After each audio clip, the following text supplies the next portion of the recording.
Hi! இன்னைக்கு என்ன tiffin பண்ணுறதுன்னு நேத்தே யோசனை பண்ணி, அப்புறம் இந்த இது வாங்கி ரொம்ப நாள் ஃப்ரிட்ஜுக்குள்ளேயே இருந்துச்சு அப்படின்னு சொல்லிட்டு, இன்னைக்கு ஊற வச்சிருந்தேன் நேத்து நைட்டே. அது கருப்பா இருந்துச்சு. ஊறுனோனே பார்த்தா அப்படியே ரோஸும் இல்லாம, சேப்பும் இல்லாம மாறிடுச்சு. சரி ஓகே அப்படின்னு ஃபஸ்ட் டைம் இப்போ தான் சமைக்கிறேன். நம்ம நார்மலா பட்டாணி மாதிரி தான் இருக்கும்னு நினச்சிட்டு அது மாதிரி தான் சமைச்சிருந்தேன். சூப்பரா இருந்துச்சு. ஆனா எக்ஸ்ட்ரா விசில் விழுவுது கொஞ்சம். அது மட்டும் பார்த்துக்க வேண்டியதா இருந்துச்சு.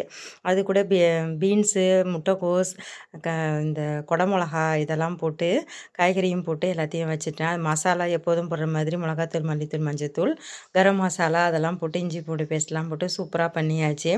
அத ஒரு அடுப்புல வச்சு ஏத்திட்டு இந்த பக்கத்துல சப்பாத்தி போட ஆரம்பிச்சுட்டேன். சப்பாத்தினாலும் தோசை ஒரு பக்கம் மொளப்புனா, சப்பாத்தி அதுக்கு மேல ஒரு பக்கம் மொளப்பு அந்த மாதிரி போட்டுட்டேன். ஏன்னா சப்பாத்தினா கண்டிப்பா ஸ்கூலுக்கும் எடுத்துட்டு போவாங்க. நான் மாங்கு மாங்குன்னு குருமா செஞ்சு ஒரு சட்டி குருமா வச்சிருந்தா, எனக்கு இன்னைக்கு ஜாம் தான் வேணும் அப்படின்ட்டானுங்க. அட ஏன்டா அதுக்கு கொஞ்சோண்டு சட்னிய வச்சே குடுத்து விட்டுருப்பனே அப்படின்னுட்டு, அதோட அப்புறமேலா ஜாம தடவி ரோல் பண்ணி அப்படியே வச்சாச்சு. இன்னைக்கு இப்படி தான் எங்க வீட்ல சாப்பாடு போனது காலம்பற.